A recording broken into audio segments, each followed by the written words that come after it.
आज ही Doubtnut app download करें। Doubtnut पर होगा अब आपके सभी मैथ्स, केमिस्ट्री, फिजिक्स और बायोलॉजी डाउट्स का सफाया। बस अपने क्वेश्चन की फोटो खींचो, उसे क्रॉप करो और तुरंत वीडियो सोल्यूशन पाओ। Download now.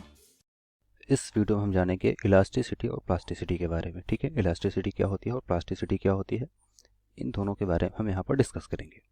तो फर्स्ट हम बात करते हैं इलास्टिसिटी और प्लास्टिसिटी की। तो इलास्टिसिटी को अगर देखें,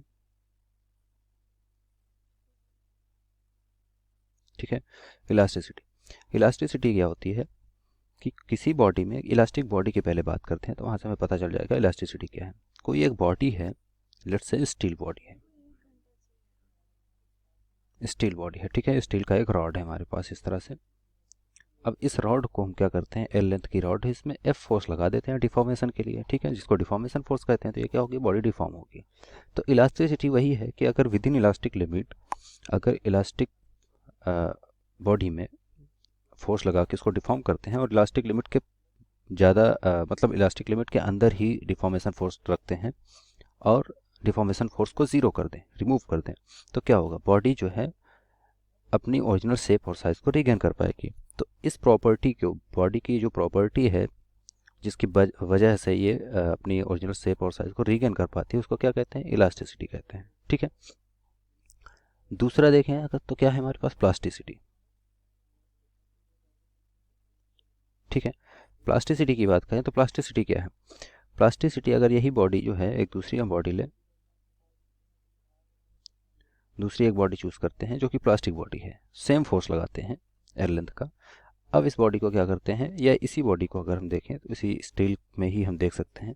अभी हमने क्या कहा था, विद इन इलास्टिक लिमिट, ठीक है, ये इलास्टिक लिमिट की अंदर की बात कर रहे थे। ठीक है, अब इसको क्या करते हैं, इलास्टिक लिमिट के बाहर तक इसको स्ट्रेच कर देते हैं, फोर्स डिफॉर्मेशन फोर्स जो है रिमूव नहीं करते हैं इसको, जो है डिफॉर्मेशन इसमें प्रोड्यूस जो कर रहे हैं हम इलास्टिक लिमिट के बाहर तक इसको हम स्ट्रेच कर रहे हैं। तो क्या होगा इसमें, ये जो है परमानेंटली डिफॉर्म हो जाएगी, परमानेंट डिफॉर्मेशन।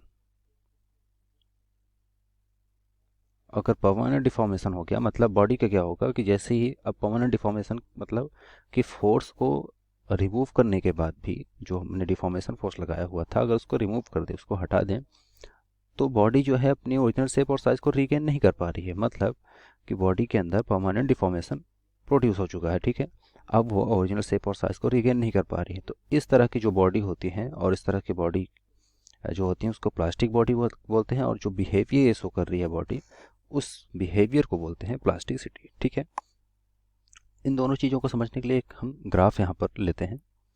ठीक है, ग्राफ की मदद से इसको समझते हैं। सो लेट्स से ये हमारे पास एक ग्राफ है, यहाँ पर हमने एक्स एक्सिस और वाई एक्सिस पर, एक्स एक्सिस पर हम यहाँ पर स्ट्रेन ले रहे हैं, स्ट्रेन जिसको हम ई से रिप्रेजेंट करते हैं, ठीक है, एप्सिलॉन एप्सिलॉन नॉट से, एप्सिलॉन से, और यहाँ पर स्ट्रेन है, तो ये हो गया स्ट्रेस वाई एक्सिस पर, जिसको हम सिग्मा से रिप्रेजेंट करते हैं।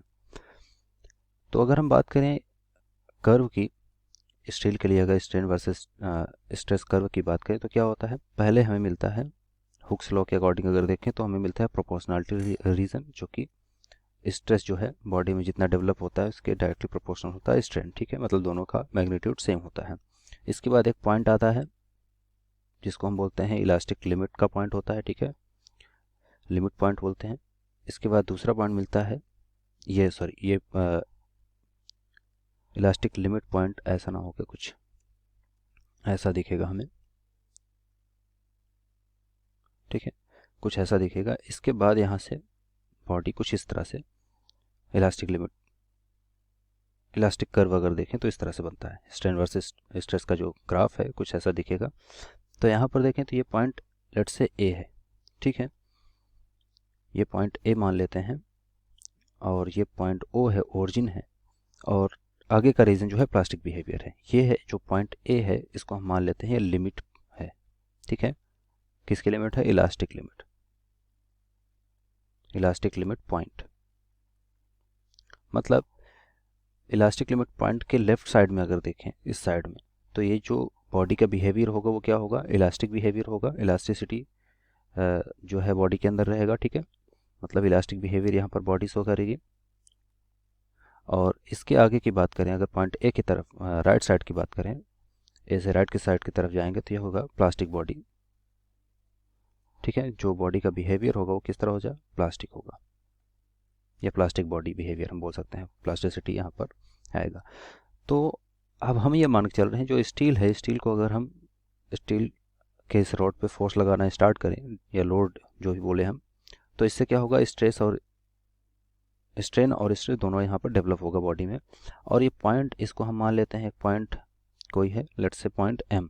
तो ओ से एम तक अगर देखें तो ये प्रोपोर्शनल रीजन है।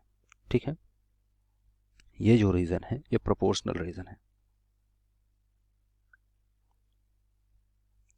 Proportional reason. इस रीजन में क्या हो रहा है कि स्ट्रेस जो है डायरेक्टली प्रोपोर्शनल है स्ट्रेन के, स्ट्रेन जो है डायरेक्टली प्रोपोर्शनल है स्ट्रेस के। ठीक है, दोनों तरीके से हम बोल सकते हैं। और ये जो लॉ है इसको बोलते हैं हुक्स लॉ।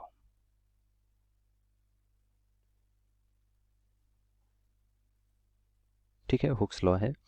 इसके बाद देखें, एम से जब ए पॉइंट की तरफ जाते हैं तो बॉडी जो है इलास्टिक बिहेवियर फिर भी शो कर रही है। मतलब ए पॉइंट के बाद अगर हम डिफॉर्मेशन फोर्स को जीरो कर दें तो बॉडी क्या करेगी, अपने ओरिजिनल शेप और साइज को रीगेन करेगी। लेकिन किस तरह करेगी, ऐसा नहीं कि जिस जिस कर्व को वो फॉलो किया है, स्ट्रेस और स्ट्रेन जिस तरह से डेवलप हुआ था उसी तरह से वो इसी पाथ को रिट्रेस करते हुए वो अपने ओरिजिनल शेप और साइज को रीगेन करेगी। ऐसा बिल्कुल नहीं है।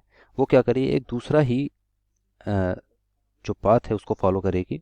तो जो अगर आइडियल बॉडी की अगर बात ना करें, अगर यहाँ पर आइडियल बॉडी की बात करें और एक जनरल बॉडी की बात करें, दो बॉडी यहाँ पर हम चूज़ करते हैं, तो आइडियल बॉडी जो होगी वो क्या होगी, डायरेक्ट यहाँ से जैसे ही आप रिमूव करेंगे फोर्स वो डायरेक्ट ओरिजिन पे आएगी। मतलब उसका पाथ कुछ ये होगा। ठीक है, पहले तो इस तरह से डिफॉर्मेशन उसमें होगा, प्रोड्यूस होगा, और जैसे ही फोर्स रिमूव करेंगे, अगर यहाँ पर एफ इक्वल्स टू 0 कर दें तो वो ओरिजिनल शेप और साइज को कुछ डायरेक्ट इस तरह से आएगी, एनर्जी लूज करते हुए। लेकिन देखा गया है जो नेचर में बॉडी एग्जिस्ट करते हैं वो आइडियल बॉडी नहीं होती है। ठीक है, आइडियल इलास्टिक बॉडी नहीं होती। तो जो स्टील होता है या कोई भी बॉडी अगर इलास्टिक बॉडी हम चूज़ कर रहे हैं तो वो कुछ इस तरह से बिहेवियर शो करेगी। ए पॉइंट से वो दूसरा पाथ फॉलो करते हुए पॉइंट ए डैश पे आएगी, और फिर यहाँ से वो धीरे धीरे अपने ओरिजिनल शेप और साइज को रिगेन करती है। तो ये जो पाथ है रेड कलर से जो हम देख रहे हैं, ए से ए डैश आया, फिर ए डैश से ओ गया, इस पाथ में ओ और ए डैश के बीच का जो पॉइंट है इसको बोलते हैं हम रेसिडुअल स्ट्रेन।